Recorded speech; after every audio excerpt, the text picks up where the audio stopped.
This one guy asked for something so unhinged, like, I don't even want to say it on camera. Oh, I want to hear this. Come on, please. No, because it's, like, gross. It's, like, I'm really not into that. He just, like, wanted, like, pictures of, like... I don't even, like... Ooh. He wanted pictures of, like...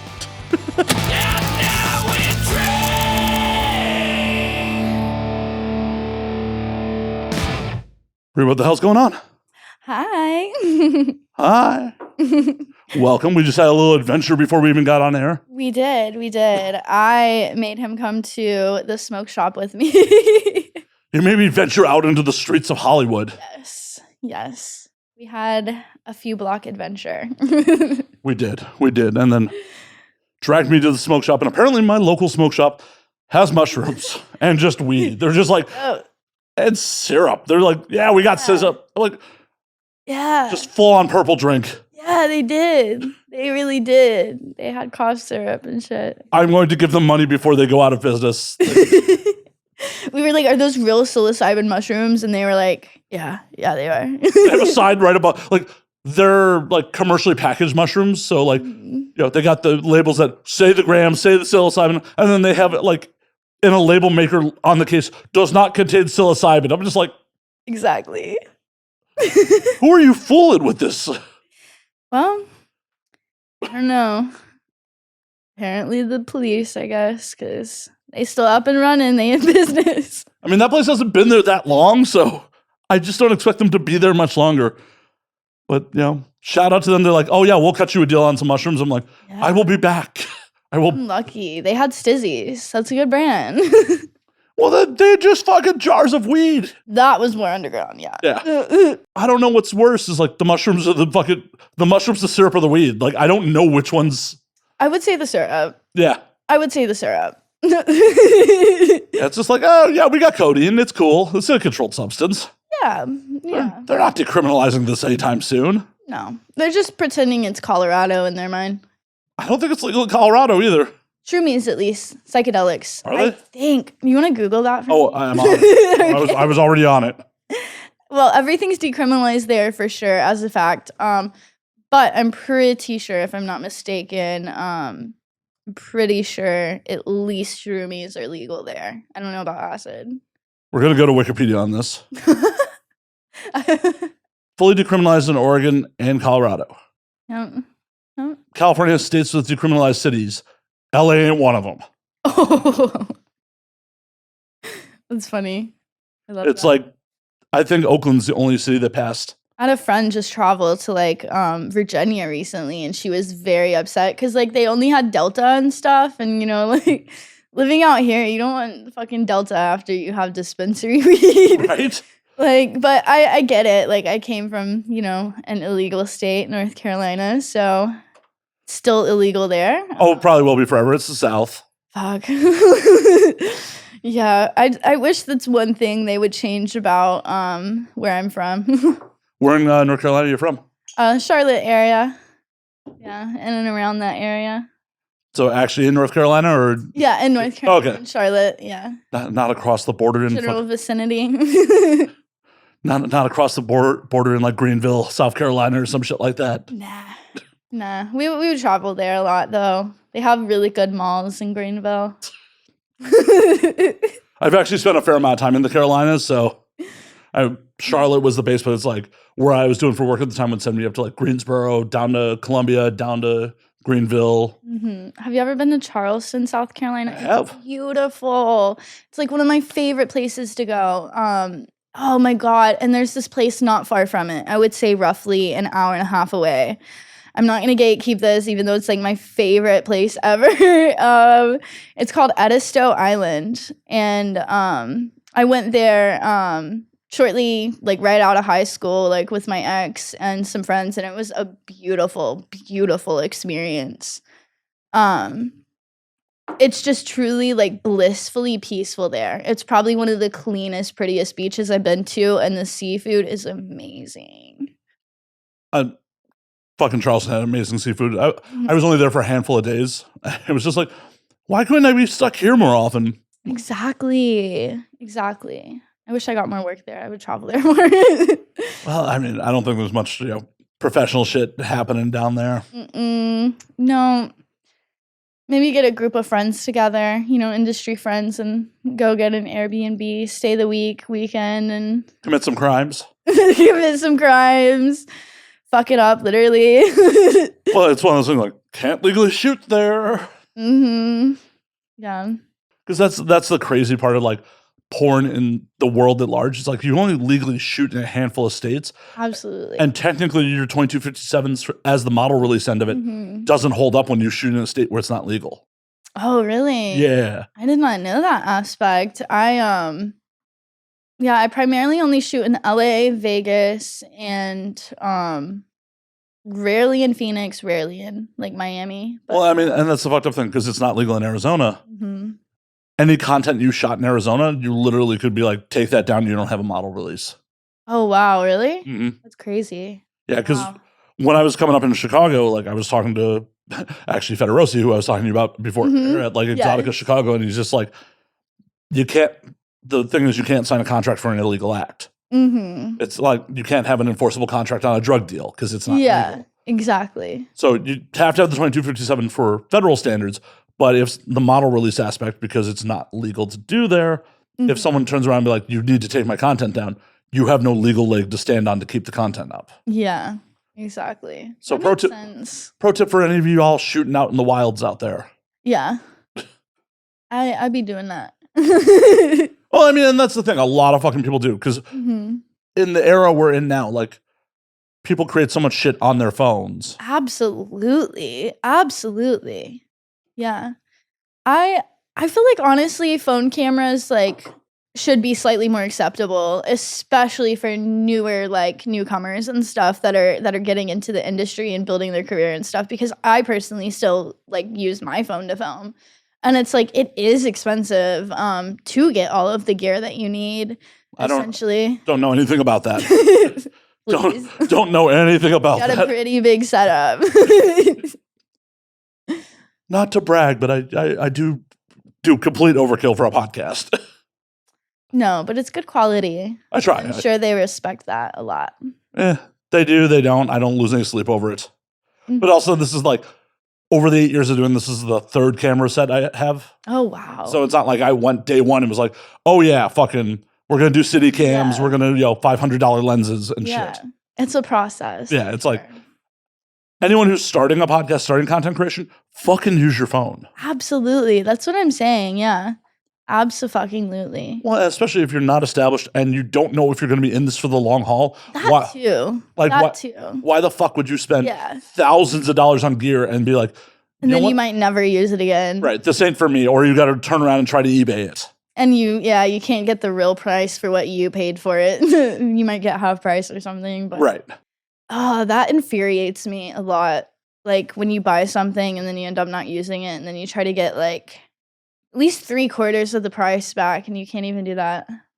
What sort of stuff are you buying that you're just like, oh, I'm not using it? You'll have to let me think about that one. Pro tip, you can't return used sex toys. No, not that. Not that. No. Then again, in your position, you probably can something more like appliances and stuff. Like, what if I had something for like 3 days or something and like I just decided I didn't need it for something and then I want to like get rid of it. Well, at that point, just try to return it. Yeah, that's true. That's true. And I was about to say, in your situation, you might actually be able to resell those sex toys for more than you paid for them. Because that's very true, actually. Yeah, because I had a guy just asked to buy a pair of my sandals. So yeah, he wants a pair of my sandals, my worn sandals. So yeah, I saw my cum-stained panties and my worn sandals and shoes. It's a hard knock life. Yeah, I went hiking in this one pair of tennis shoes. They're actually like, it's a long story. So basically, I went on a hike with this girl, and it's a pretty intense hike. Like at least for me, in the sense of like, it's just very lengthy, and it's quite literally around a mountain. Like you're wrapping yourself around a mountain, and like you're on the edge of cliffs and stuff. But it's really fun because you have to like wade through creeks. And there's these big rocks in the middle of the creek, and you have to like cross this creek like 8 times to get to the end destination. So it's roughly like 4 miles each way, or maybe it's something like that. But it's absolutely one of my favorite hikes. And well, the girl I went with at the time, she didn't tell me how extensive of a hike this was gonna be. That's just a dick move. That is just such a dick move, because had she prepared me, I wouldn't have worn my fucking $275 Panda lows. Okay? I thought this was gonna be like a semi-dirt trail, just fucking Mr. Clean sponge it off, You're like, go hit run in. No, this is like, they fully became swamp shoes. I call my fucking Panda lows swamp shoes now because, I'm gonna sell them to a fan that really wants some stinky tennis shoes. At least you had that fucking option. Like, yeah, exactly. If that shit happened to me, I'd be like, I'm just out those shoes. You're just out those shoes. I mean, that's how it felt in the moment. Those were my favorites. Those were like my daily casual wear ones. I was pretty upset. So yeah, they're waiting for a good customer to buy them. They're waiting for a good home. Please adopt them. I know. Take in Bri's wayward shoes. Yes. They have memories in them. That's what we're calling it? Memories? Yeah. Every step I took. All right. They're Bri's sentimental shoes. They have sentimental value. Exactly. And, sweat for those feet people. Yes. People are really into that, actually. Like, I know. I should probably start making content like that. A little bit of armpit sniffing here and there. Whoa, you're just giving it away for free right there. Well, they can't see anything. My pits are covered. I saw a little flesh in there. You saw a flash in there. I saw a little skin tone in the armpit there. Just giving it away. I mean, I appreciate that. I'll give views to the show, but professionally, I'm not sure you want to do that. So what you got planned this weekend? Oh, God. What do I have this fucking weekend? Jesus. Probably staring at my computer for hours editing other people's content. Relatable. I have so much content I still have yet to release at all, like watermark, edit, upload. I really don't have days off. That's honestly this industry, and I feel like so many people don't talk about that enough because it really is a daily commitment. Unless you're one of those people that are really on top of their shit and you have scheduled posts for 3 fucking weeks out. You know what I mean? I try to do that at least for that full solid week, and it usually doesn't work out. So usually I'm still manually posting shit every day and Well, even then you still had to spend the time to schedule that shit in the first place, and no, there's very few days off. I mean, at time of recording, Girthmaster's blowing up right now, for his comment about how much he's making on OF, and he's just I work 68 hours a week doing social media. You really do. You really do. He was also I don't know if you saw his Twitter post, but it was funny. This morning I woke up to his Twitter. He commented on Cardi B's post and said some shit basically He said it treat her right is what he said. Yeah, he said something about will it fit or something like that. And it was funny as fuck because Max Phils was like, Cardi, now you gotta fuck him. Well, when he did the show, he actually tried to holler at Iggy Azalea because she was the host for AVN, and he did the show before AVN this year. That's crazy. Oh, yeah, I definitely posted the clip of him hollering at her and tagged her, and I don't think she responded, but... I went to AVN, but unfortunately, the past 2 years, I have not went to either of their award shows. Why not? I was busy fucking collabing, doing paid shoots there with companies and stuff. That's a very busy week. I mean, that's kind of fucked. I would have loved to go to the award show, but actually last minute, I had tickets to go in, but we accidentally didn't, a whole group of us didn't accidentally, RSVP for the red carpet spot. So I was like, fuck, I'm going to go make this money. Fair enough. Yeah. But, I heard it was a beautiful show, and I got to see, all of the footage and stuff that was shot and posted on Twitter after the fact. So, yeah, it looked like it was really fun. What kind of Definitely go next year, though. What kind of company's booking people during the award show? Who's doing that? Well, and also collabs and stuff, just people I've really wanted to fuck that, aren't local and, wanted to get footage with. So, both. Fair enough. I was doing, fucking 2 and 3 shoots a day, plus, signing, I was signing probably 5 hours a day because they only gave us 3-hour slots, but I would always try to extend it because I just enjoy that. I really truly enjoy like connecting and talking and chatting with fans. And it's also a good way to just like network too, and also like monetize and market off of your merch. Like I just gave you a lighter. Holding it to camera right now. Yes. So those sold out. I gotta make more of those, but I'm gonna put some with like my silhouette on them, like in some fishnets. I have an exclusive. Oh shit, I got an exclusive drop, y'all. Oh shit. You do. I'm not handing this back to you. Like as we were walking back from the social, she gave me the letter in the smoke shop, and then as we were walking back, she's like, "Do you have that letter?" I'm like, "I thought you were giving this to me. What the fuck?" I was like, "I can, but I was showing it to you, but you can have it." Like, I just needed it to light up real quick. Oh shit, I'm in the wrong. I just stole your lighter. You're like, "Oh hey, check this out." I just put it right in my pocket. I did. I mean, I just put it. I'm like, "Oh, thank you." Lighter thief. Maybe. Nah. I give it to you, but aw, yeah, yeah. Avian's good networking. It's a good time. I miss it from back in the day, but it's amazing. I wish I could have experienced it back in the day. I feel like that would have been fun, but I feel like I've had great experiences the past 2 years. I love going to the Heaven Hell Halloween parties. Those are a blast. Wait, were you at that this year? Yeah, I went the past 2 years in a row. Oh shit, I was there too. Yeah. Mm-hmm. Yeah, it was fun. I was a vampire my first year, and then this past year, I was a witch. Nice. Had like a whole broom. I was like carrying it around. Well, I'm sorry I didn't recognize you. No, it's okay. There was a lot of people there, and it's really crowded. Like bodies are tight in there, Well, and it sucks because it's like, oh, there's a bunch of civilians here too. Shit. That too, because it's industry mixed with like, and I think that's honestly cool about it. It was funny because this past year, when I went, like people were like outside, like some fans and stuff, gave me like major paparazzi vibes, and they like had like 8x10s they had printed out from like companies like ATK and stuff, like just full on like pussy spread pictures, and they're standing outside this club, and they're like, "Breezy Bri, can you please sign this for me?" And they had Sharpies and everything, and I was like, "Yeah, sure." So yeah, it was fun, but I think that's definitely pretty cool for the fans in the sense of also just being able to engage with them there, but also just being able to engage with other creators and companies as well. Yeah. So yeah, I'm just a bigger fan of like the industry only parties because like at the end of the day, with the fans there, it's like people got to keep their guard up. It does get a little annoying. You do have to keep your guard up. Yeah.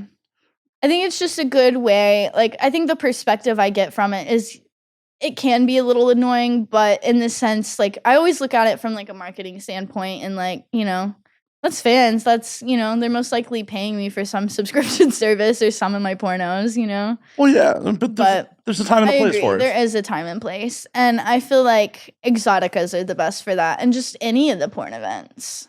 Well, Exotica 100% is like the best fan show for that kind That is the best one. I make the most of those.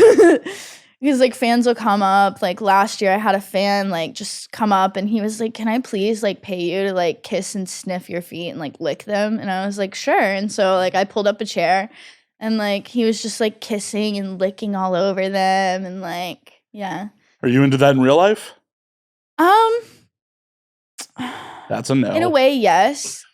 In a way, no. Like, not so much to, like, it being a daily, like, habitual thing. Oh, you don't want to wake up in the morning and have some dude lick your feet? Like, oh. I'm ticklish. No, that's a sensory issue. You gotta let me wake up. That's more like a nighttime thing. Like, because that was essentially like, fuck me, dick me down, and we'll have a fucking bath bomb, candlelit bath together. Like that's my vibe for like personal life. Get dick down. Like, nothing wrong with that. Like, I love like when I'm like in missionary and like my leg is propped up on their shoulder. And they like, turn their neck over and they're like kissing on my leg and my foot and down my calf. I think that's so hot. So I'm, in a way, yes, but not fully, completely, daily, habitually, if that makes sense. No, it does. It does. And not so much the licking, but like the kissing is okay. And sucking's more okay, but licking I'm too ticklish for. I'm about that life when it's on my shoulder. Like, I have an ex-girlfriend who will remember me forever because I fucking bit her. I got a picture like a day later of just a middle finger and the fucking bruise from the bite. Holy shit. She'll remember me forever. Forever. I mean, we still talk occasionally. It's been, Jesus, over 10 years. Like, and she just, every once in a while, like, remember when you fucking bit me? Like, That's crazy. Like, you'll remember me I forever. think that's hot. I wish people gave hickeys more. But also, I understand not necessarily being able to in, like, mainstream and stuff in the sense that, like, you know, they don't want you bruised and beaten and all marked up. But, like, it happens. It does. It does. Sometimes I just find bruises and I'm like, how did that happen? You and every girl in this industry, it's just like, yeah, girl, where did that random bruise come from on your leg? you don't even know. Like, I think it just happens in the moment and we don't notice because we're so, like, you know. I've gone my whole life with not nearly that level of bruises of almost every girl that I know in this industry is just like, yeah, I don't even know where that came from. Like, just in random spots. Like, I don't even understand how anything impacted you there. I don't know.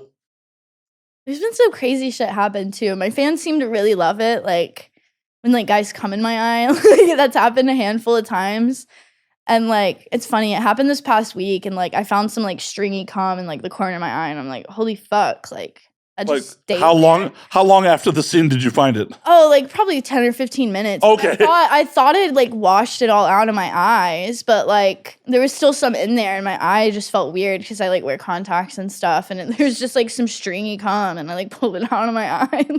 I just had a vision of you like a fucking Applebee's, like after a scene getting dinner or some shit, and the waitress like being like, "Oh, you're like,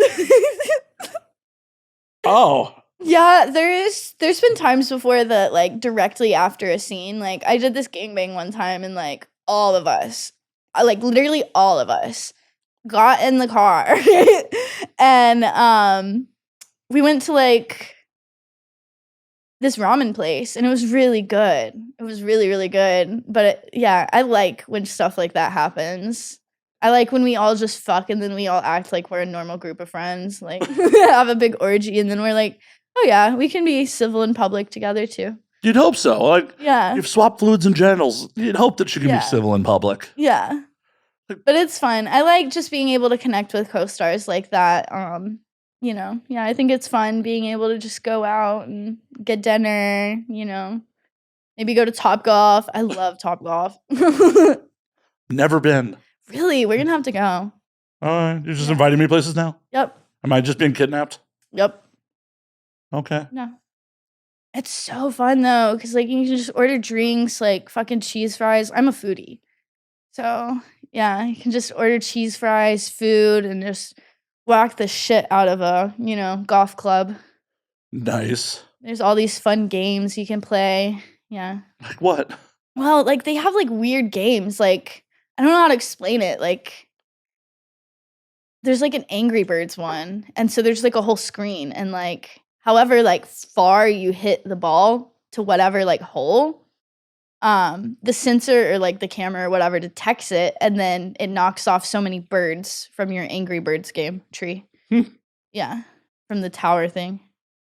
That's So, yeah, wild. yeah. Me and Kitty Lynn went. It was a lot of fun. Our group of friends. Nice. Speaking of food, like, so what is your like favorite genres? What do you like? You're like, yo, death row. This is my last meal. What do you eat? Death row. After you murder a person or two, you know? Fuck, I hope that never happens. Well, I hope you don't get caught. I don't think I would do anything like drastic enough to like, I don't know, even get a felony, hopefully. I'm pretty sure we just committed a felony like before the podcast started. I'm pretty sure. Hey, that's on them, not the customers. I don't think that's how that works. Business. I don't think that's how that works. I mean, they definitely are committing felonies. We may You be. think they're gonna like track down each customer that bought their shit on like the camera? No. Yeah, that's what I'm saying. Like, That doesn't mean we didn't commit the felony. It just means we're not being charged. well, yeah, if you don't get caught, like, We still committed the crime. okay, I'm pretty sure we're still accessories to a felony or two there. I guess. I mean, we're supposed to have picked up the phone and called the police and be like, will you believe this fucking smoke shop?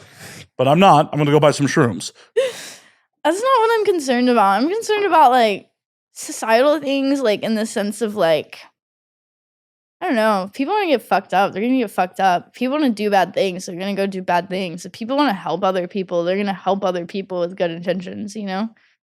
Just if people want to, they would. in any and every fucking aspect, you know? Oh, 100%. Like, people have been finding a way to get fucked up since the beginning of time. Yeah, that's what I'm saying. So, like, decriminalized or not, people still fucking do it. Well, and that's why, like, shit should be decriminalized. And from a societal norm, Absolutely. you look at Colorado. How much did the Colorado, like, fucking, from the taxes, did they improve that state? Mm-hmm. By not decriminalizing it or flat out legalizing it, how much money are they, the state leaving on the table? LA could have fucking fixed roads and... Valid as fuck. There's so many potholes. Oh my God, they just fixed one pothole that's like off of my street. And like, I would always have to like just swerve to like hit it every day. And it was a big fucking pothole. Like, it could pop your fucking tire. That is no good. No fucking good. No good. But I'm going to roll it back real quick. So what's that death row meal? Ooh, yeah, sorry. Tangents. We get distracted here, ADHD vibes. I mean, that's really the show all the time. Oh, absolutely. That's just having a podcast, and that's what's so fun about it. But, favorite foods. I love acai bowls. And if you were anybody close in my life, they joke all the time. Like, they're like, I'm like, oh, like, I gotta go get brunch or, you know, whatever. And they're like, you know, go get an acai bowl? And I'm like, yep. So I love those. It's like dragon fruit brace. Put some fruits in there, like bananas and then some tree nuts. But I love pastas. And I love cheese fries. I could already tell the cheese fries. Yeah. Now, the question is, what's the preference on the cheese fries? You want, like, the fucking artificial nacho cheese on those motherfuckers? Or no. So Shake Shack. Okay. Like, In-N-Out is mid for their cheese fries. Just because they're putting a slice of American on it. Yeah, and it's like, dude, that's still good, but like, Shake Shack's is just so much better because it's that liquidy cheese and it melts over all of them, and like, yeah, it's just better. Because if you don't eat the In-N-Out ones instantly, like, you can't DoorDash those, you know? Like, you got to eat that shit instantly when it's hot, or it's just not good. So, well, it's the same reason, like, fucking quesadillas don't DoorDash. Like that. Ugh. I did that shit last night. Unless you have an air fryer, the microwave don't do it. Well, I'm not trying to reheat my fucking delivery. Like That. Mm-hmm. if I wanted fucking, you know, cold food, Mm-hmm. I wouldn't be paying this motherfucker to bring it to me. Like That. I fucking Uber Eats some fucking Mexican last night after the show. It was just like, part of me was just like, I wanted a quesadilla, so I fucking ordered it. And it got here, it was just a gelatinous blab between fucking two tortillas. I'm just like, I'm still eating it, but I'm not as happy as I would be if this was fucking fresh. Oh no. Yeah, that's no fun.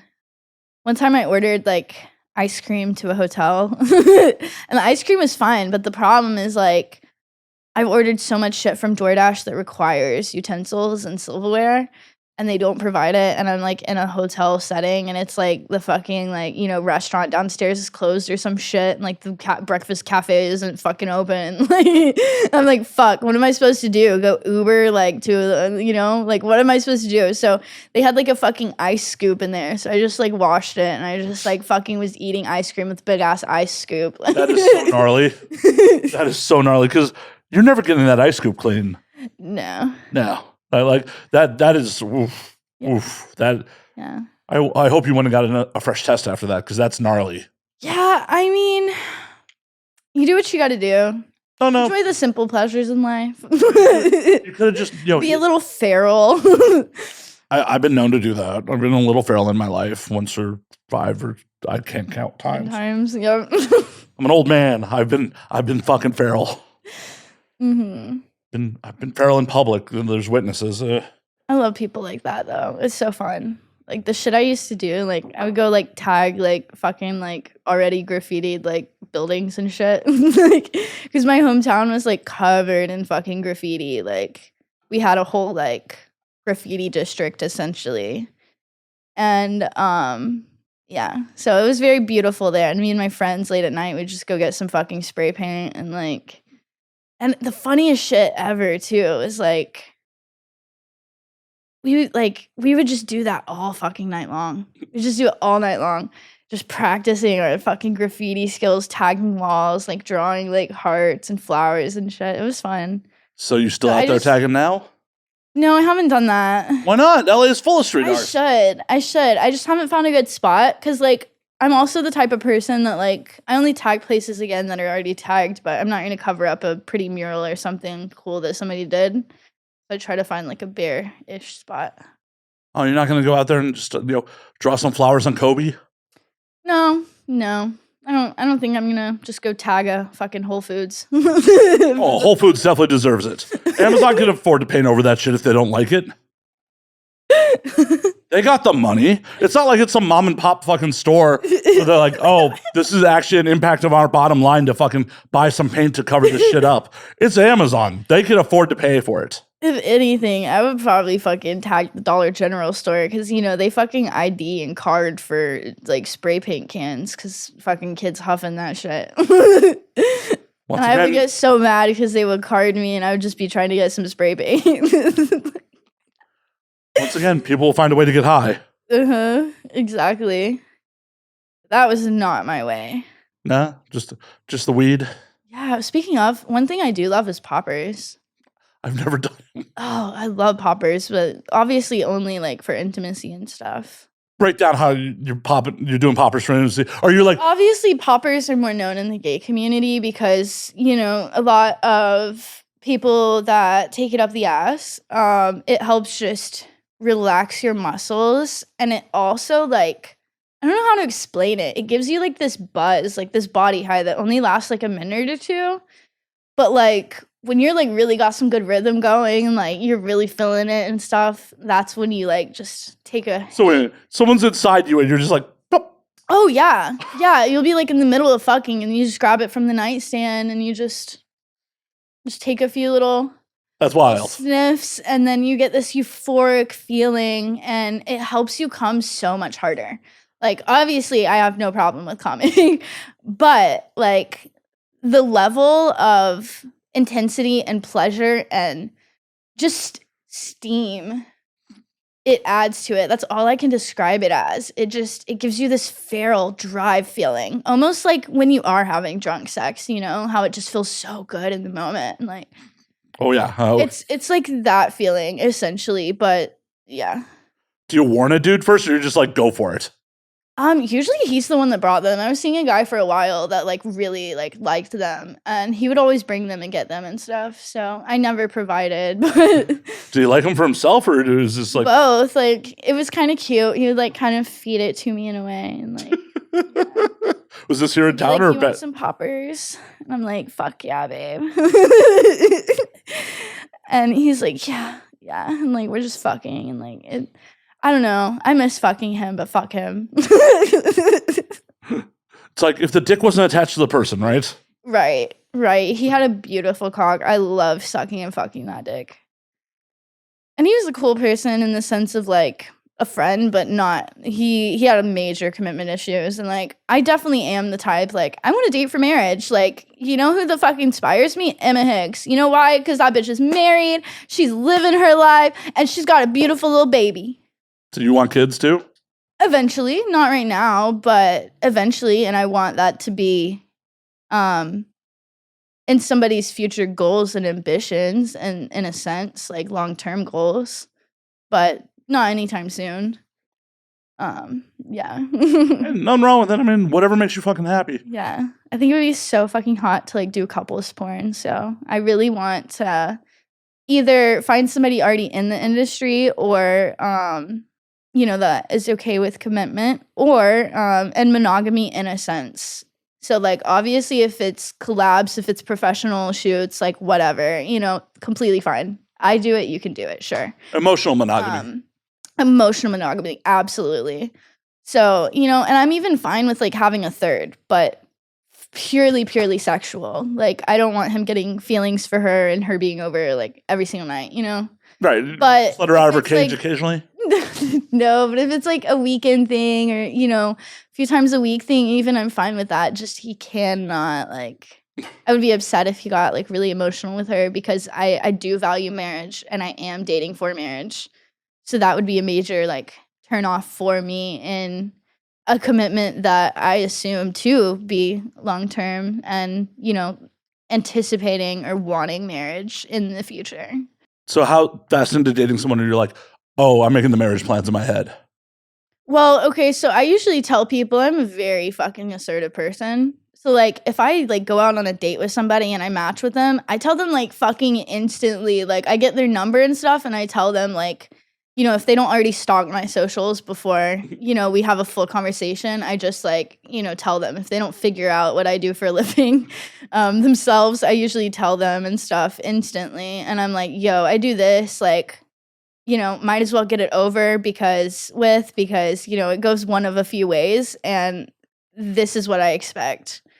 So, yeah, like it's definitely difficult dating in the industry in the sense that your standard typical person that is wanting monogamy, specifically more so as a man, they are not so much okay with, you know, me getting fucking pounded and fucked all the time for a living, like, you know, which completely understandable. I guess that would be hard for somebody that is into monogamy to wrap their head around fully, in a sense, but it is work. Right. So, like, it's still their preference at the end of the day, but it's good to just figure out if they're okay with that or not from a work standpoint.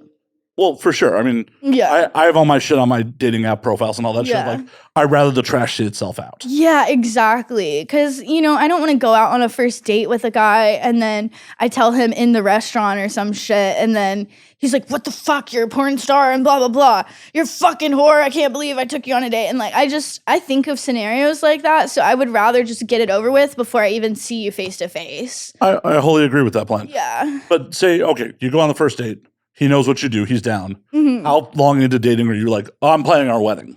Oh, no, I wouldn't throw that on them. It's really just more about the commitment. And I definitely tell them probably within the first few dates that, or even the first date, that, hey, like, I'm looking for marriage. You know, if you want a short-term partner, because, yeah, people sometimes just want short-term partners. You know, maybe they're going to be in the United States for 3 months and just want somebody then, and then they're moving to Thailand or some shit, you know? Like, who fucking knows? But it's like, you know, there is an option for that on most dating sites, like short-term commitment, long-term commitment, or I don't know yet. And so, you know, I make sure that I pick the ones that fucking know, that know what they want. Well, that's one of those things I found in my personal experience. No matter what people say on the dating app that they want, Yeah. it all is very situational on the person. Like, Oh, absolutely. For each little specific thing. Yeah. like, oh, I want a short-term thing, and all of a sudden it's not. Or, Yeah. or oh, I'm looking for a long-term relationship. Oh, we rubbed genitals once, and they're like, Yeah, exactly. For me, I've noticed a lot of men definitely lie to try to, like, you know, obviously just get some porn star pussy, but here's the funny thing, I don't put out. In my personal life, I don't put out unless I fucking like you. well, that's good. Well, yeah, but I'm saying, like, I really don't like hookups. Well, don't fuck people you don't like. That's what I'm saying, like, if I have a friends with benefit, like, it's somebody in the industry. Like, I fuck people in the industry when I'm not, like, monogamously dating people because, one, that's the safest option in the sense of testing and everything.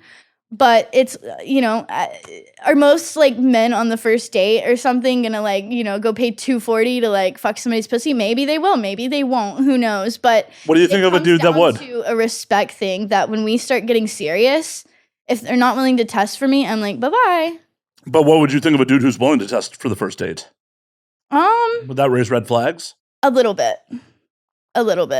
Because, like, I want to fuck on the first date, you know, like, I'm a fucking hornball, but it's like, I value long-term, like, longevity much more. I prefer longevity much more and truly connecting with them in the sense of conversations and alignment. You know, like, are we good for each other? Do our schedules align? You know, what's your long-term goals? Like, where do you see yourself in 5 years? Are you ever wanting to get married? I ask all of these questions to these men because I'm tired of wasting my time with fucking situationships and people that, again, like, just want pussy and don't genuinely value a connection the way that I do. And so, yeah, I would say it is hard to date in the industry because, you know, you either get your fuckboys that are completely fine with, like, they're like, oh, that's so hot. I've always wanted to fuck a porn star. But those motherfuckers aren't serious and, like, about commitment at all. Like, They just want to get their body count higher. And like, that's fine. Like, I'm in full support of that. I've been poly before. I've had fucking 3 partners at one point before. That sounds exhausting. At the same time. Exhausting. Yeah. And it's like, that's beautiful. And some people love having commitments like that. And I loved that at that point in my life. But I'm not looking for that anymore in the future. That's too much. Yeah, that's what I'm saying. Like, that's why I still want to be somewhat open, but not emotionally. Well, yeah. That's what I say to people all the time. The nympho in me has to be sexually open, but not so much emotionally. I want to love one person, like. No, for sure. I say that shit all the time. It's just like, I'm totally down for an open relationship. Mm-hmm. Like, you can't date in this industry and be like, oh, no. Yeah. But, like, the emotional, like, polyamory, no, like, no. Exactly. I don't have time in the day to fucking invest in emotionally that many people. It was hard. It was a beautiful connection for a while, but all of the polyamorous relationships I've been in, somebody had a problem. Of course. In the sense of just one person getting jealous over the other two getting close or spending more time together and stuff. So it's very hard to balance. And if you, as a person, aren't even interested in a relationship or, interested in one relationship and one partner, you're definitely not going to be able to manage and juggle healthily, like, multiple. Oh, for sure. Yeah. So I loved it. It was fun. Yeah. Good experience. Don't want to do it again. Got it. Yeah, I mean, maybe if I'm single in the sense of like I dated this girl for a while. And so I was like monogamous to her. And she like had a primary boyfriend of like 5 years. So I would like go over and like her and I would like paint and do like, cute little like bullshit together. It just, I don't know, it was so cute. It was such a beautiful connection I had with her. And her man would be like, I don't know, like doing college shit on his laptop in the other room and like be playing video games, and he would come check in on us and we'd be painting away, and then we would like go get in the shower together and make out with each other, and we would close the door on him and lock it, and he would be outside the door like a puppy, like please let me in, please let me in, please, I'm begging you, please, like I just want to watch, and we'd be moaning and making out and like fingering each other, and yeah. What happened to their relationship? They're still together. How? They're still together, but basically he's not like all of her like, I don't know, girlfriends or whatever, because I dated her for a little bit, but her girlfriends were off limits to her primary male boyfriend. So like they would eat me out at the same time and stuff, but like his dick couldn't go in me, and like there's just a whole bunch of like specific rules per polyamorous relationship, per each individual's comfortability and boundaries and standards. Does that make sense? Like, no, it makes sense. I'm just curious if it's so in depth, like with multiple partners. But I'm also curious if like these are the rules she set for him, or these are rules that he actually was legitimately good with.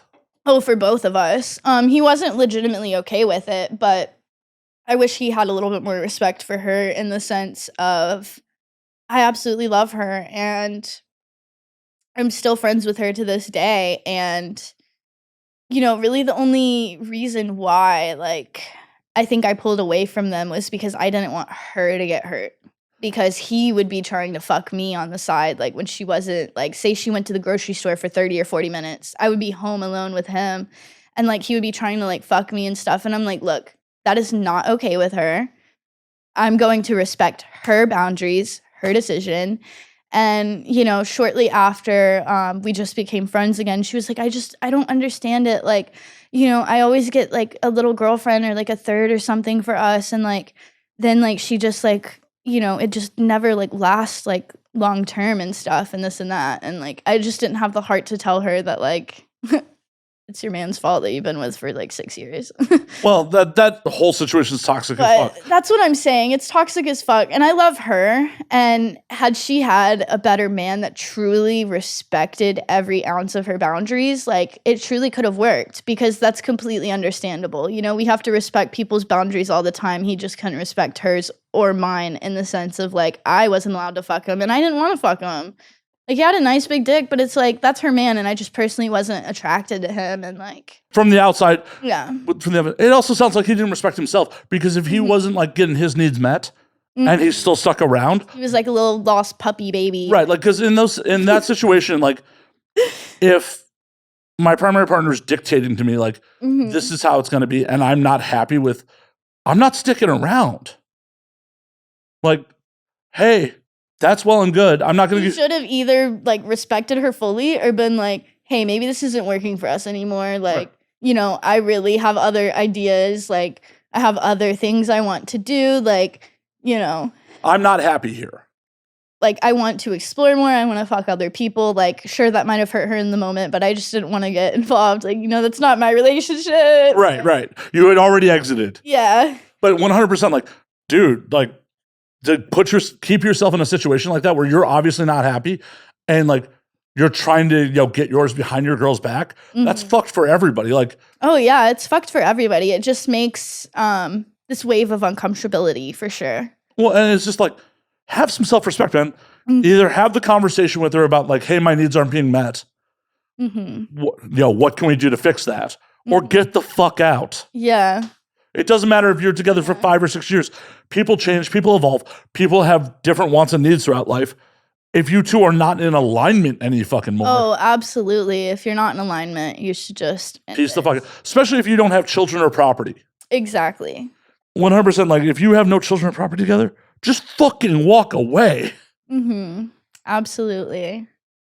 Yeah, I've definitely had my fair share of those. They were fun though, while it lasted, but definitely want preferably a primary male partner, whether he is bi or straight, either or. I do love bi men though. Are you hoping like if you get a bi partner, he's gonna bring other dudes in for you? Oh yeah.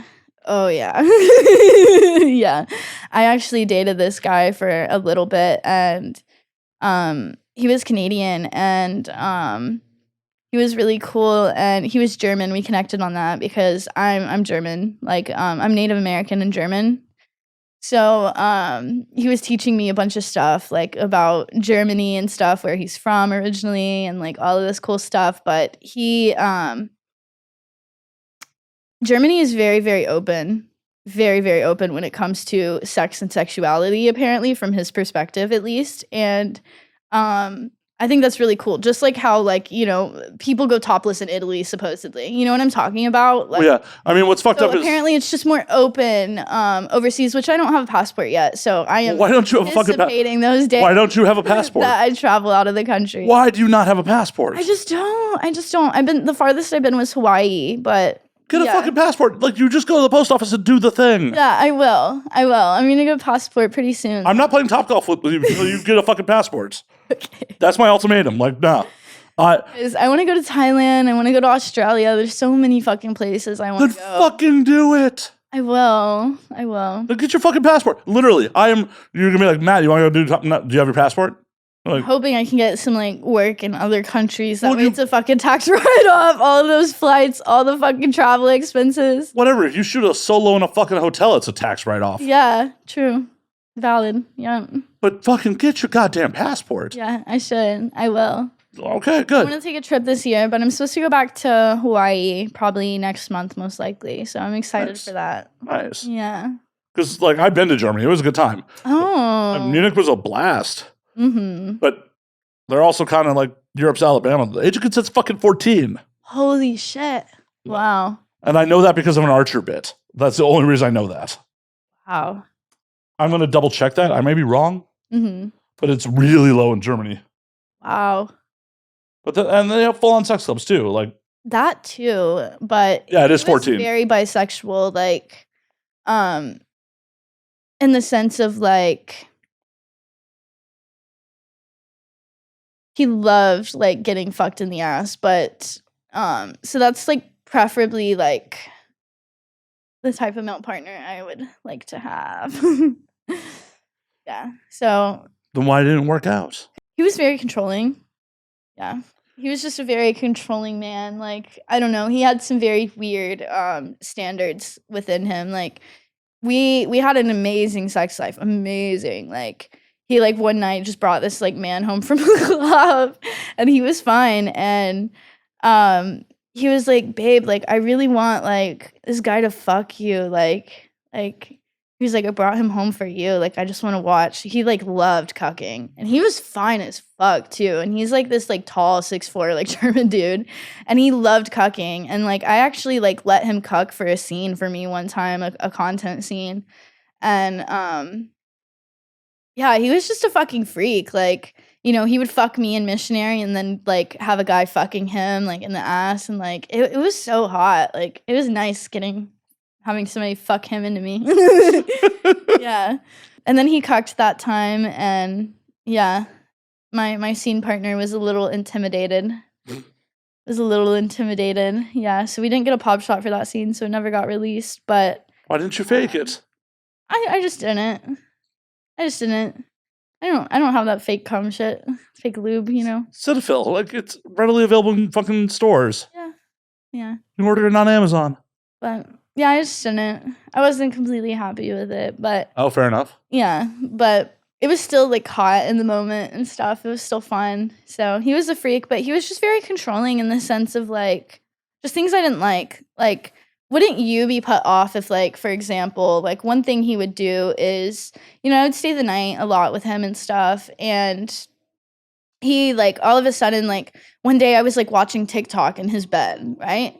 Like just scrolling through TikTok in his bed, like, you know, and I'm not blasting the fucking sound or anything. Like I'm just scrolling through TikTok, like I have it at a minimal voice level, sound level. And he's like, can you like please just like take that in the living room? Like the bedroom is for fucking and sleeping. I don't want to hear you play that shit in my bed. And I'm like, what the fuck? Like, why did you have to say it like that? And Right. why is that a rule? Like, why is that like a rule to you? And like it just for some reason like TikTok like sounds annoyed him so fucking much. And like me being ADHD, TikTok is my life, bro. Well, like, and being a content creator myself, like of course I'm gonna like be invested in the platforms I'm like making content on. oh, I get it. Like if that's a rule for his bed, like I get that. Yeah, But to express it like that kind of sucks. Like that's what I'm saying. Like it was just rude and it was off-putting. And so like yeah, I like went into the living room, but that was like a concern to me. And like he was just controlling in certain aspects and stuff, but in the weirdest way. But like he was so open with anything sexually.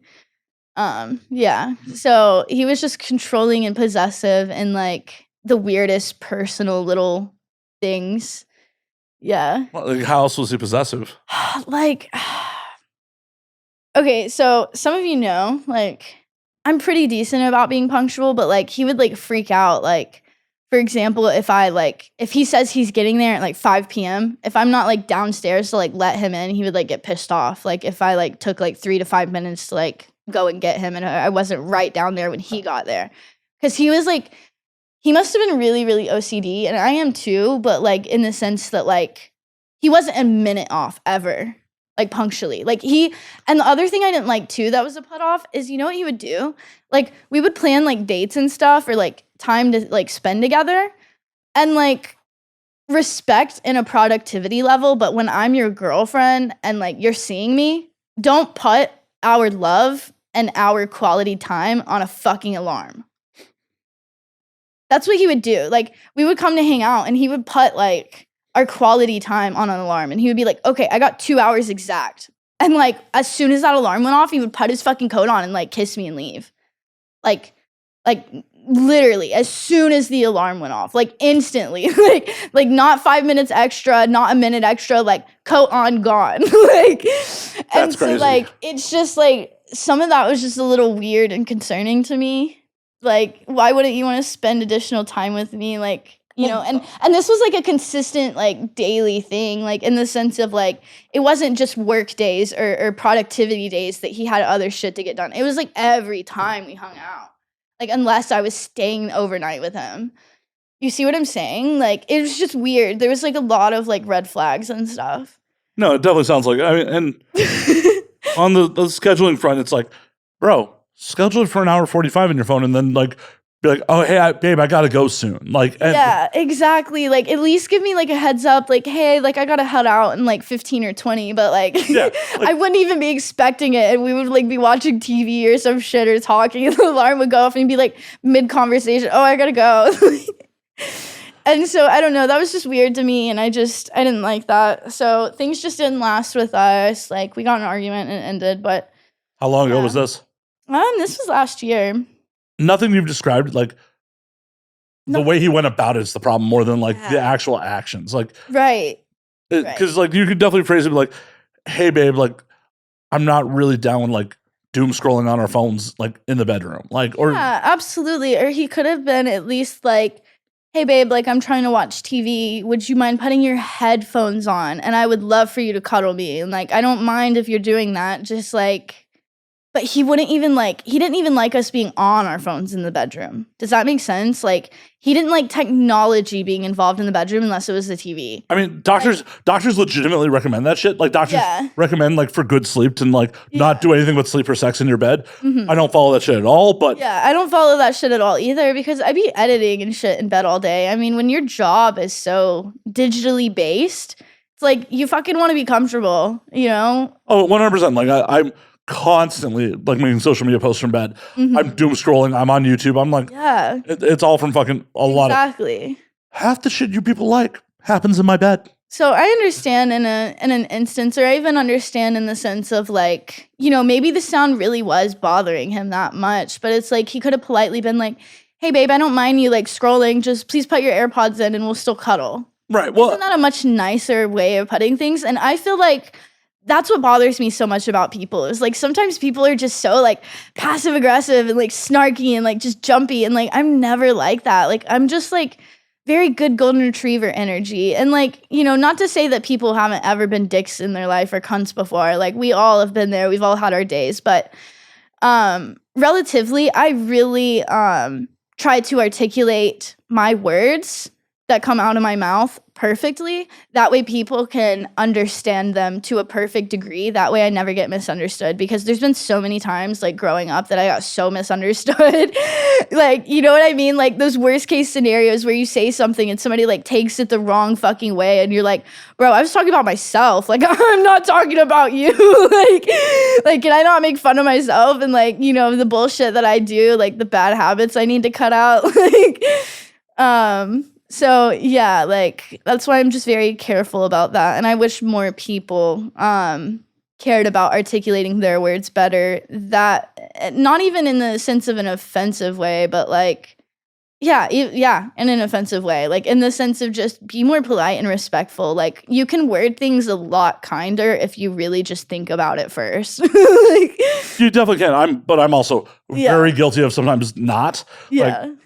Like, my current roommate, like he has a very bad habit of just coming in while I'm watching something and talking over it. And it's like, and like last night I was watching for the first time. Like if it's something I've seen before, I'm not going to get, you know, irritated about it. But it's like I'm binging Fallout. I haven't watched it. He's already watched the whole series, and he just he comes in like while in the middle of dialogue, be like, isn't it crazy that Michael Rappaport played that one character? I'm like, dude, dialogue.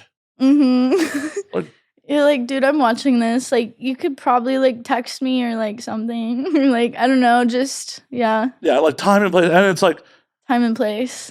I know I'm coming across dickish about it, but it's just like I don't have time. Like I'm trying to actually watch this. I don't want to have to pause and be like, hey man. Well, you were doing your personal thing in your own space. Well, I mean, it's in the living room, so it's well, yeah, but like you live here. Yeah. But yeah, I feel you on that one. Yeah, that's definitely kind of a pet peeve of mine too. Like if I'm watching a movie or something, like I don't want to talk through it if I haven't like seen it before and stuff. But if we've both seen it and like we're engaged in conversation, that's fine. Like, you know, if it's like fucking, you know, Legally Blonde and we've fucking binged it like our whole childhoods, including the past 20 fucking years, you know, like that's different. Like that's one of those sleepover movies you just binge on repeat. Right. It's in the background. That's fine. But yeah, I feel you on that one. That's a pet peeve of mine too. But when that happens, I usually just like pause it to where they kind of get a mental note, like, yeah. Well, and this has been a constant thing, so it's just like, oh, you're like, I don't know how to be nice about it anymore. Right, like there's definitely just been a couple times where I've done like hand motion and noise, like literally. And like, I like the dude. He's my roommate. He's my friend. But legitimately, I won't go out to the theaters with him. I went to like one movie with him. Oh, that's horrible. You can't talk at the theaters. Yeah. That's fucked up. Yeah. And I'm like, dude, what the fuck?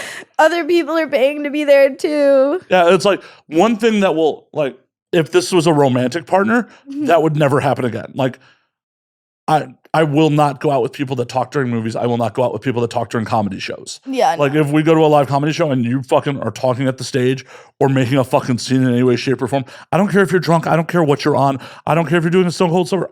We will never do this again. Never. Like, you are not the center of attention here. Yeah. Be on fucking stage if you want to be the center of attention. The world does not revolve around you. And I'm mortified. Like, there are very few things in this world that embarrass me. That will do it. And it's just like. That too. I agree with that. Like, okay, for example, like, I've had various guy friends in my life that, I don't know, maybe help me with my business, maybe do this, maybe do that, you know, whatever. And it ties into the thing of like, just because I'm a porn star doesn't mean I'm not a normal person in real life. Like, I have a persona, yes. I love my persona, yes. But don't make me out to be a nympho in public when we're hanging out at restaurants and walking down the fucking street or, you know, at fucking Venice Beach. Like, you know, I've had multiple people, like, just be like, oh, yeah, like, you know, like, just making, like, sex jokes, you know, and, like, very inappropriate, like, innuendos in public. And, like, that is one big way to embarrass me. Because one thing I don't do is I don't talk about shit like that, like, in public in the sense of, like, people around that can physically hear you, like walking down the street and stuff. Like, I don't do that, especially when like we're walking past moms with fucking kids and stuff. Like, don't fucking talk about my gangbang and like how my fucking pussy lips like wrap around cocks. Like, don't fucking talk about that shit. I don't want to condition kids to that shit. I'm so against that. And like, How's that even a topic of conversation that ever fucking comes up? That's what I'm saying. So I like cussed him out. Like, we were like walking, you know, down Venice and stuff, and I like cussed him the fuck out. And I was like, dude, like, I like you. Like, you're a cool person. Like, we can make jokes like this when we're in the car or when we're, you know, at my apartment smoking a joint, right? Like, we can talk about anything there. But like, when we're in the middle of public, have a normal fucking conversation, bro.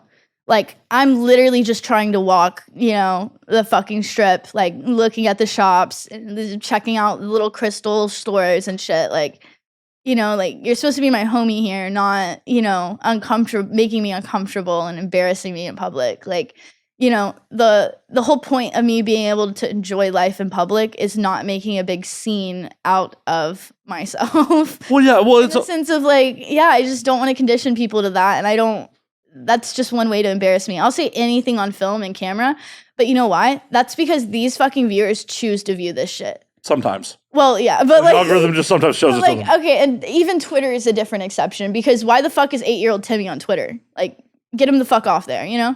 But like, I'm saying, like, physically in public, like, in crowds of people, don't say shit like that. And with me, but, you know, act like a normal friend, have a normal conversation. Like, how's your week? What are you doing this weekend? Like, well, just because you're a sex worker doesn't mean like you should be having overtly sexual conversations with people. Like, that's what I'm saying. Like, it's not a cute look necessarily to me. Like, I don't know. Would you treat like any other woman in your life? That's what I'm saying. That's what I think that's the reason it pisses me off so much, is it's because if I had not been a porn star, if I was like, you know, any other woman you knew that didn't do sex work or was in the industry, like, you wouldn't have conversations like that with me in public, you know? And I know he like did it to like get a kick out of himself or to like, I don't know, boost his confidence or whatever, to like, you know, seem cool or like, I don't know, like have a hot chick at his side or whatever. But like, I don't know, like having a hot chick's the flex. Yeah. And it's like, I'm not like that in public. Like, I don't want to draw like attention like that to myself in public.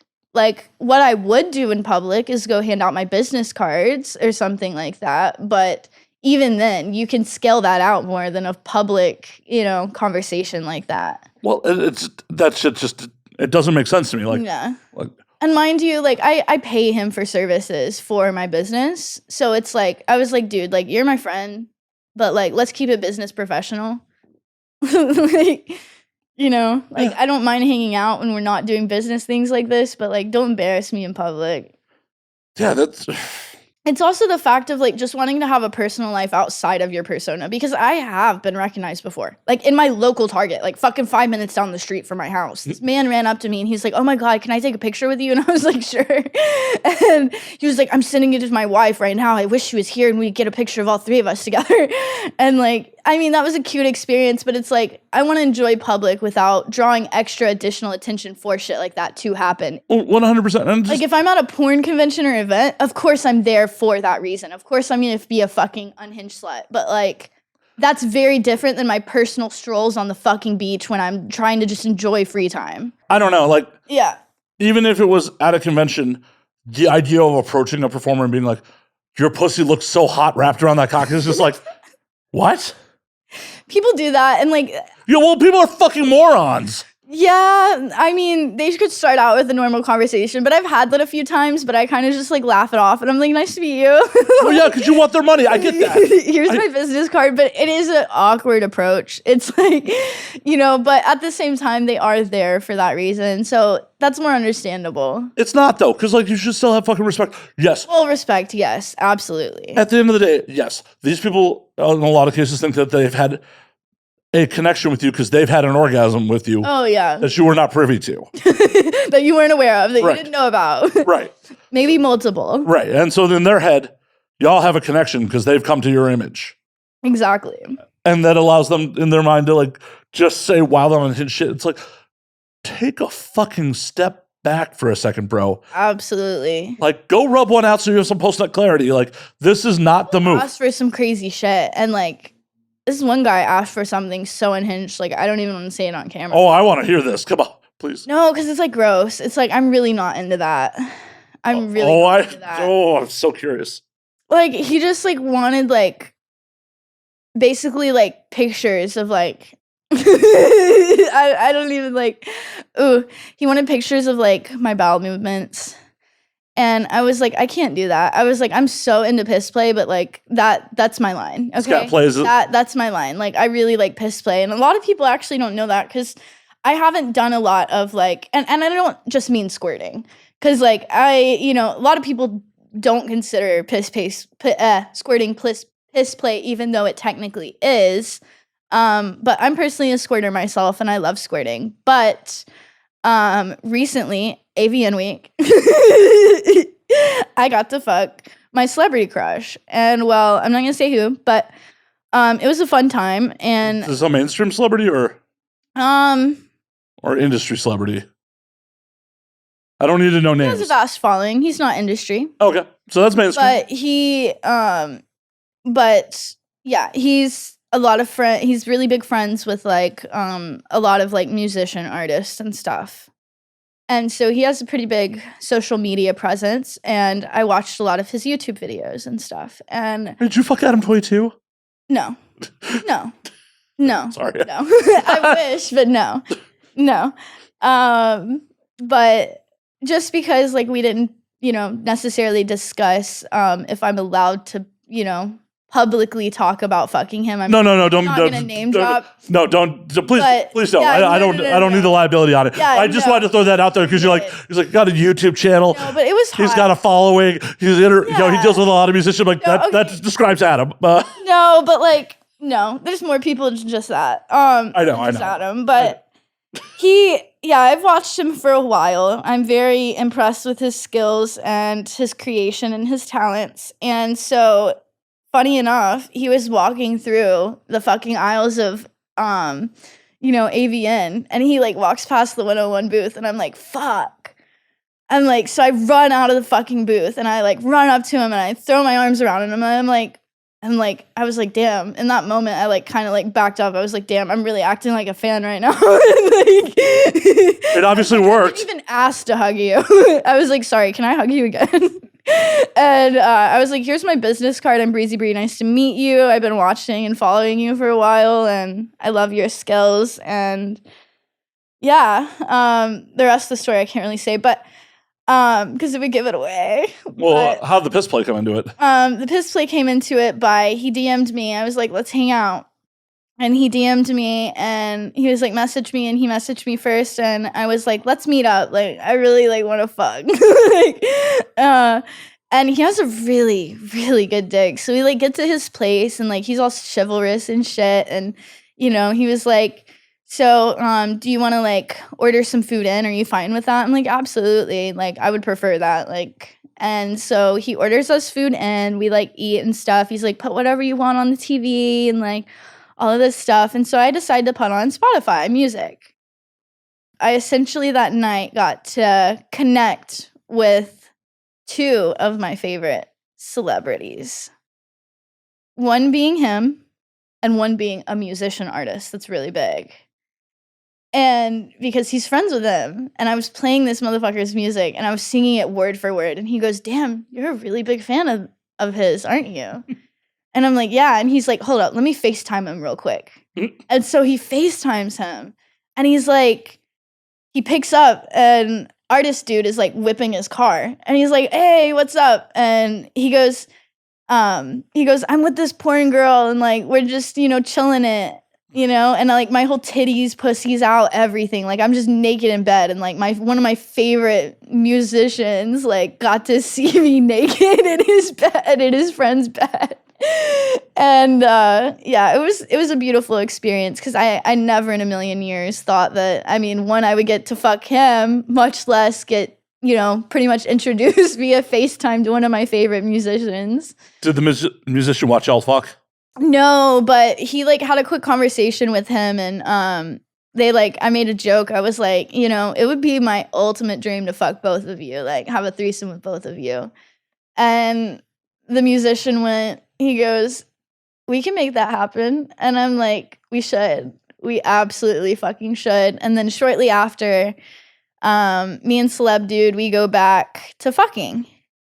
And all of a sudden he like gets up and he stands up out of the bed and he's like, yo, so like I gotta go pee, but like, are you into piss play at all by chance? And I'm like, I mean, kind of, yeah. Like I've had a girl squirt in my face before and stuff, and like I'm completely fine with that, but I haven't completely like drank piss before, but I'm down to try yours.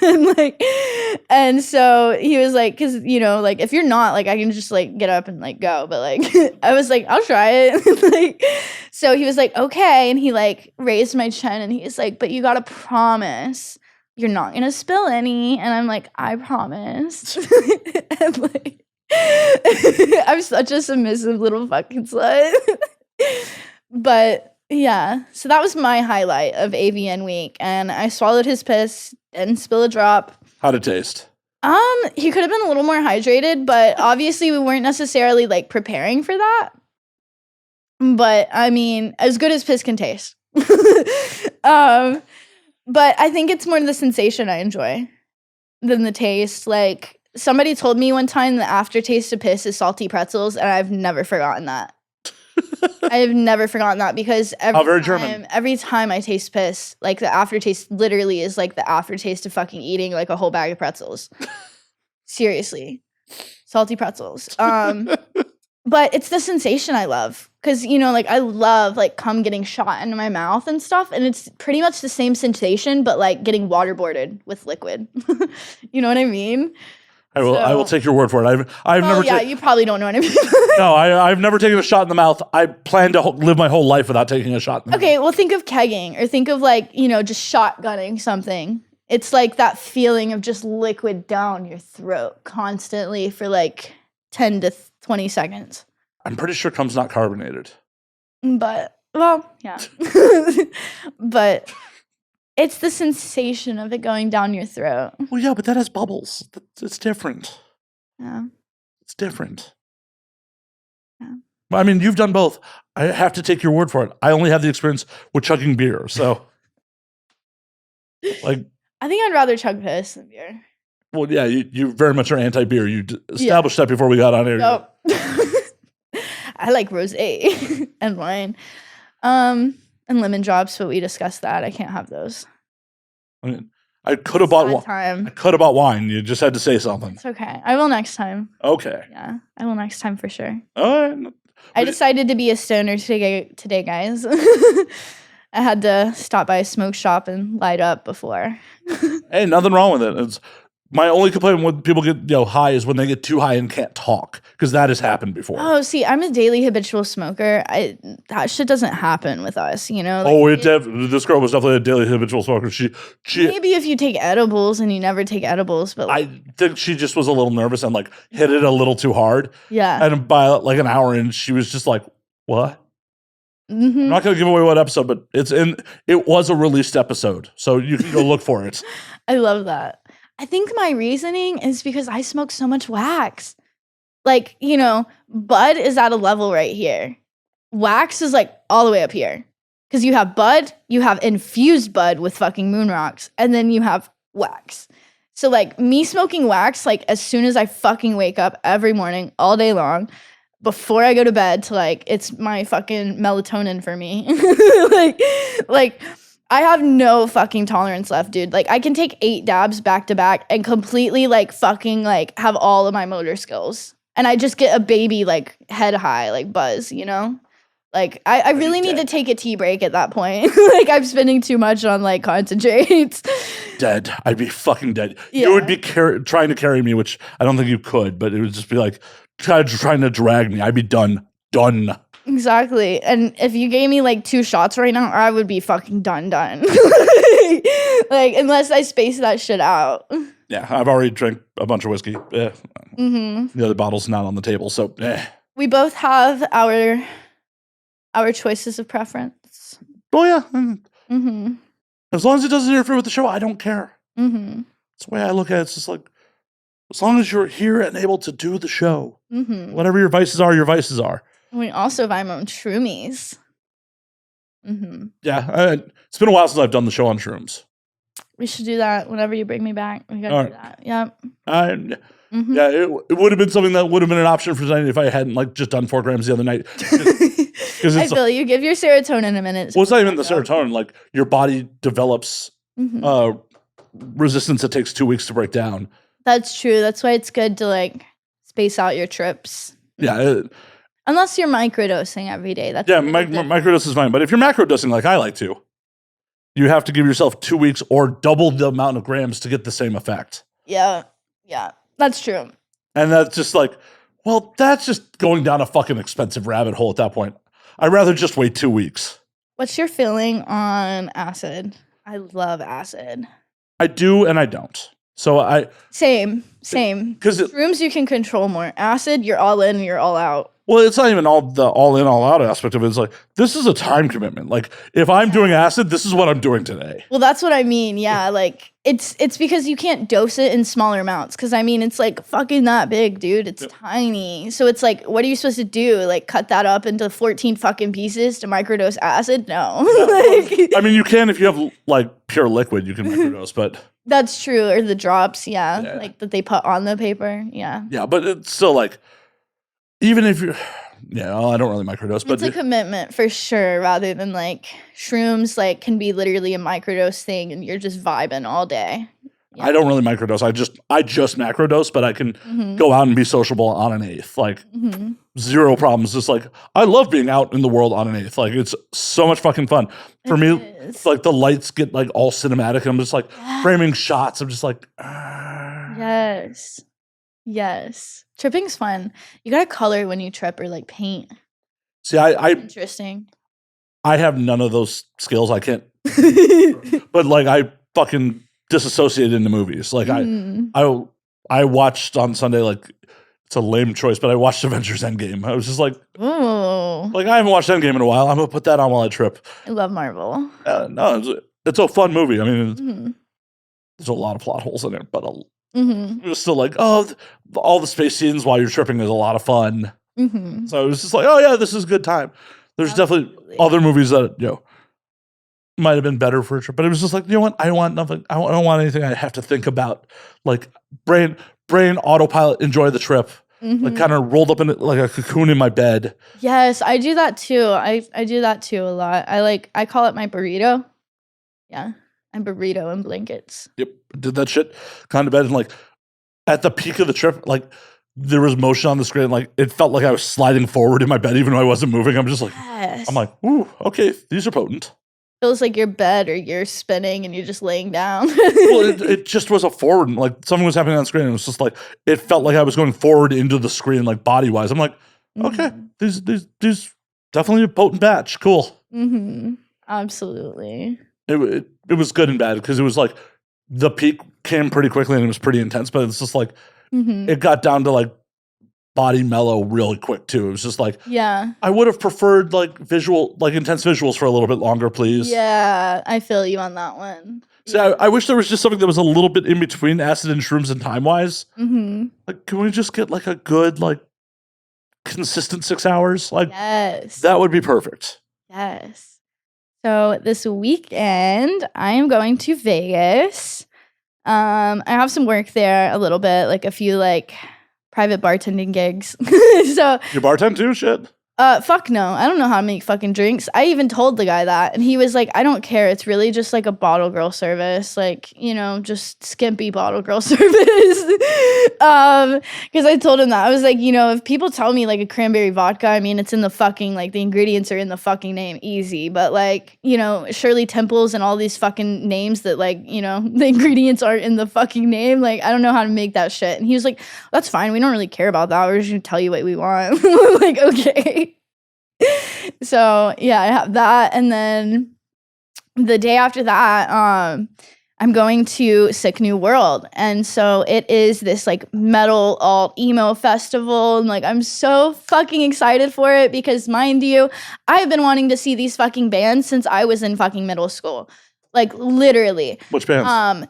Sleep Token. So there's a band called Sleep Token, and they're so fucking intriguing because I'm a spiritualist and I'm like a baby witch, so I'm learning like about witchcraft and Wicca and all of that sort of things, and gods, goddesses, deities, as well as just like history is learning about history and stuff, and ancient eras is a passion of mine. But so I've been wanting to see this band for forever, but what's so intriguing about them is they are masked, they're anonymous, and they're like a cult. So they worship this god, this ancient deity called Sleep. And that's why their name is Sleep Token. And so, you know, I was talking to somebody about it and they were so intrigued with it. And they were like, so wonder why they're like masked and stuff. I was like, well, think about it from like a worshiping spiritual perspective. Like it's kind of selfless to not show your face out of worship. Does that make sense? A little bit, yeah. And I was like, that's why they're just so intriguing. Like, you know, again, I study deities and stuff. I don't work with all of them, but I work with a few. And I have like an altar and stuff. So I love Lilith. So I work with her and I offer her offerings and stuff. She loves lavender and a bunch of stuff like that. But it's been interesting being able to learn about my passions with deities through Sleep Token's music and learn more about this deity Sleep. Yeah, and so it's very interesting, but I cannot wait to see them. I've been wanting to see them for like, probably like 8 years. And see, the thing is like, again, I was in middle school. I was a fucking kid. Like, I didn't have fucking money back then, you know? Like, I couldn't fucking drive and all of this shit. So I basically just, you know, I wanted to go see them so badly. And well, they were from the UK, so I wasn't able to see them back then. So it's like a dream come true that I'm getting to see them this weekend, as well as like tons of other artists, like, you know, System of a Down, like, Ginger's playing, like Black Veil Brides, Andy Black's band, fucking Bring Me the Horizon. I fucking love them. Oh my God. Bad Omens. Fucking love them too. They're so good. So I'm really excited about it because last year was my first festival that I ever got to go to, and that was EDC Vegas. And that one was so, so fun. But I'm excited to kind of switch it up with the genre this year, and then I'm going to try to go to Lightning in a Bottle. Nice. Yeah. So are you more into metal or EDM or like? I listen to fucking everything. I would say my biggest genre, like on my Spotify Wrapped every year, Well, okay, so my top artist is Lil Peep. I actually have a Lil Peep tattoo. All right. And it says Hellboy. It's on my ass. It looks like it says Bellboy because like the H, like it's in goth font. So like, goth font's just fucking hard to read, dude. Like but yeah, so that was out of respect for Lil Peep, but a lot of people always think it's like in reference to like the Hellboy movie, and don't get me wrong, that's a fucking classic. Love that movie. But yeah, it's for my favorite artist, favorite song, favorite album. Hellboy album, Hellboy song. Nice. Yeah. Yeah. So he's always like last year I was like in his like fucking top 2% of listeners in the United States. Holy shit. Yeah, but then Suicide Boys came up right next. So I saw them the past 2 years in a row, and it was such an amazing experience. But this year I got to see them with so many more artists than the year previous. So I would say my biggest genre or category would be Galt auth rap. Yeah, so like Suicide Boys, Poya, Ramirez, Ghostmain, like, yeah. I'm an old. I don't. What about you? What's your genres of music? Oh, I have very eclectic taste, but obviously, the stage name comes from the band. Mm-hmm. Like that's my shitty high school nickname because I was the kid who wore Slayer shirts every day. Aww. Yeah. Aww. Yeah, like, obviously metal, and then like I have if you look at my actual like my phone. Mm-hmm. I have to go scroll through your music playlist. Oh, it's very eclectic. Like a lot of 80s new wave at this point. Mm-hmm. I got turned on to like rockabilly, doo-wop, and soul like before I left Chicago. Yeah. Like one of my favorite nights in the city on Thursday nights, they used to have this something called Dusty Grooves at one of the bars we used to hang out. It was all rockabilly, doo-wop, and soul, and it was just like girls would come out like kind of dressed for it. It was such a fun fucking night. Sounds fun. Yeah, like just watching the whole room kind of light up to like run around to like Diana and the Belmonts and shit like that. So I got into that. Just old school like 90s hip hop, like Wu-Tang, fucking yes. also some like 90s gangster rap, like because as elementary, middle school, like I grew up in a black neighborhood. Like from my elementary school, I was one of two white boys. So like all my friends and my peers listened to rap. So like I listened to 90s rap, and then like by 3-6 Mafia. Oh no, this is way before that. Like, are they newer than that? I feel yeah. like they're older than that. I guess they like came out newer than that, but well, like so. Let's see, Mafia. Like, when did they originate?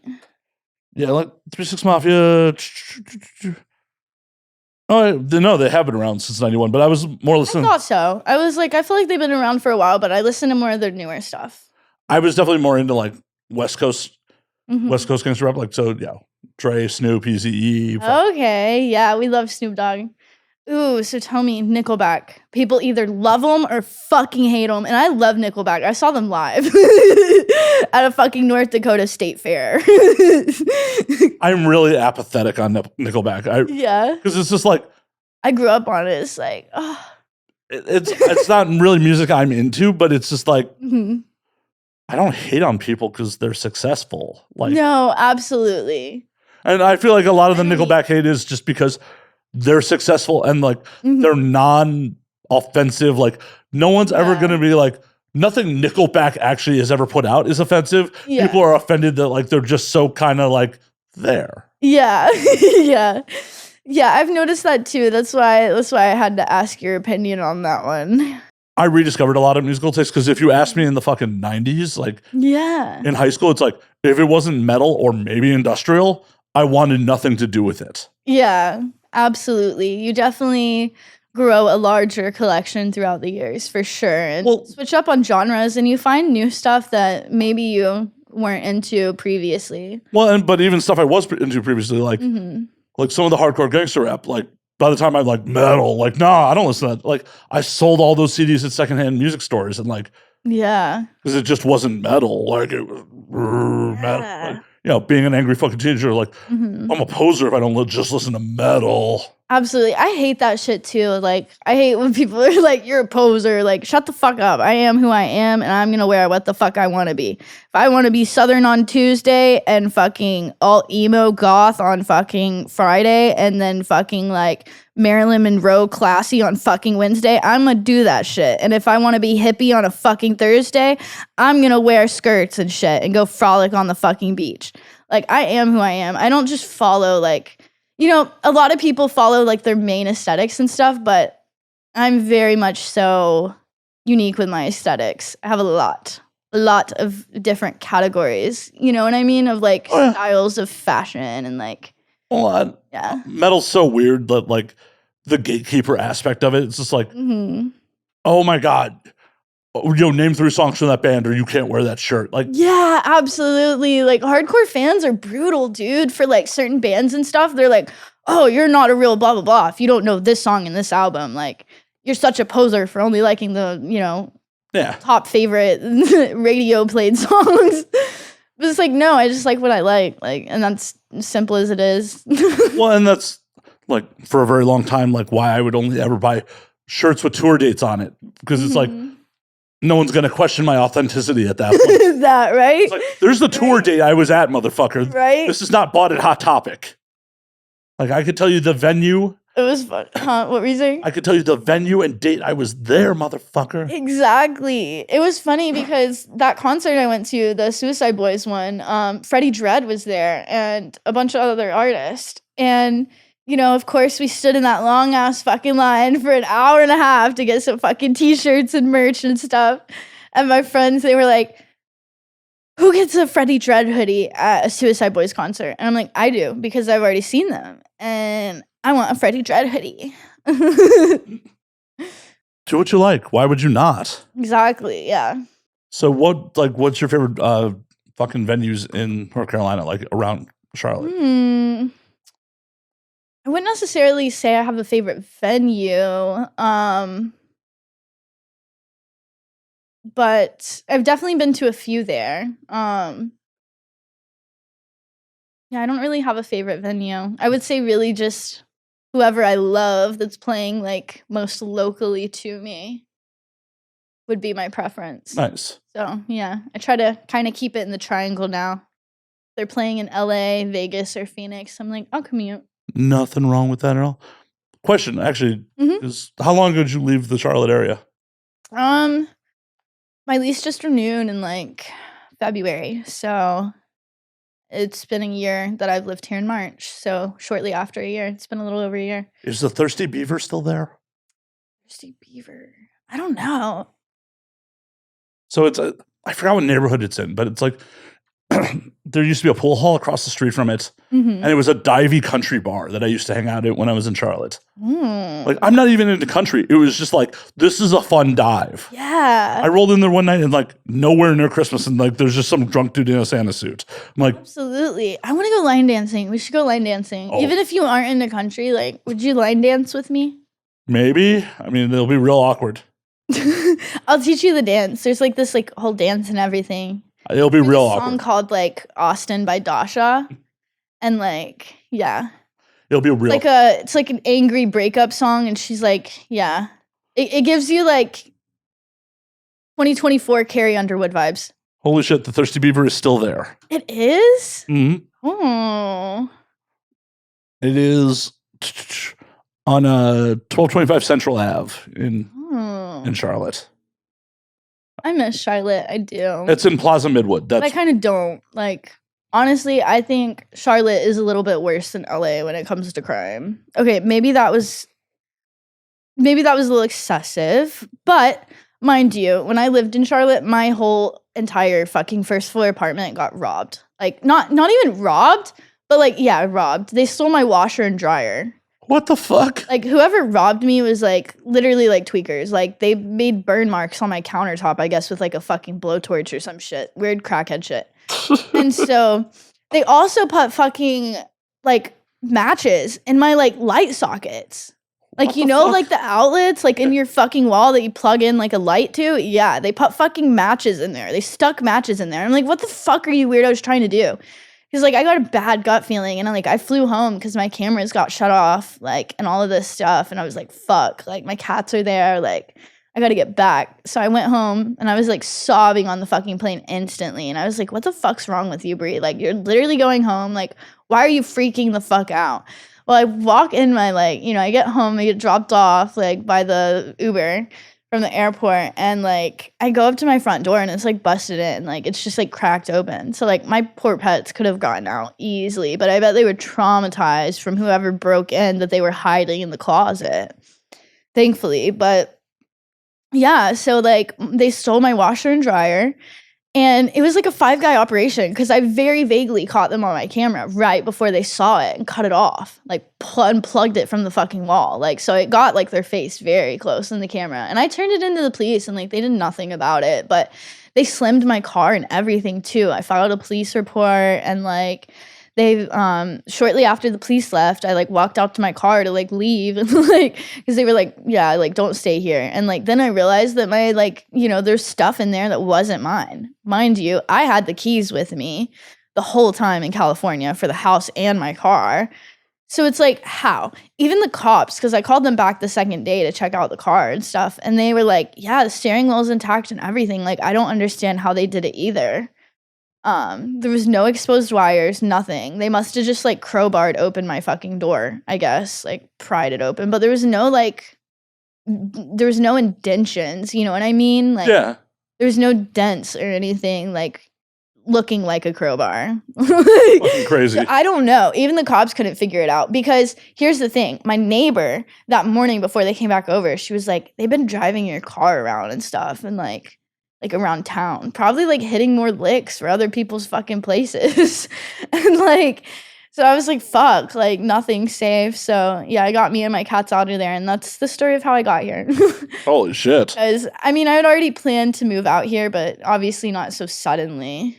Oh yeah, that's a good reason to fucking bail. Yeah, and like it's crazy. My intuition just knew. Like on the flight home, I was like, why am I sobbing? Like, what the fuck's wrong with you? And like, because my intuition knew like something was off. And yeah, so I had to come in on that when I got home, but flew out with my cats, got a place here, and I've been here ever since. Well, it's good on you. I mean, at the end of the day, it's a shitty reason to have to leave, but at least it got you here. Yeah, exactly. So if anything, I'm a little bit more scared of Charlotte than fucking LA. Nobody's ever robbed me yet in LA, thankfully. The night's young. Knock on wood. The night's young, don't worry. We'll get you robbed before you get out of here. Fuck. It probably would have happened tonight if you hadn't said anything. I was about to leave my fucking shit in my car. Yeah, like, as we were walking over, she's like, oh, should I leave my gym bag? I'm like, no, don't leave your fucking gym bag in the car. Like, yeah, my laptop and my iPad's in there. I'm like, what are you doing? What are you fucking doing? Take that shit with. Because, we go to friends in a little bit, edit some. Yeah. Well, cool. Well, on that note, we'll call last call on this motherfucker and get you out of here. Yeah. It's been so fun. Thank you so much for having me. My pleasure. It's been a blast. But before you get out of here, tell them where they can find you on the things. Absolutely. So you guys can find me at XTRA Breezy Prod on Twitter. And Breezy Bri official on Instagram, OnlyFans, and Fansly. Hell yeah. Yeah. Spend that money. Yes. Thank you guys so much. It's been fun talking. We will do it again. Absolutely. Until next week, drink up, motherfuckers.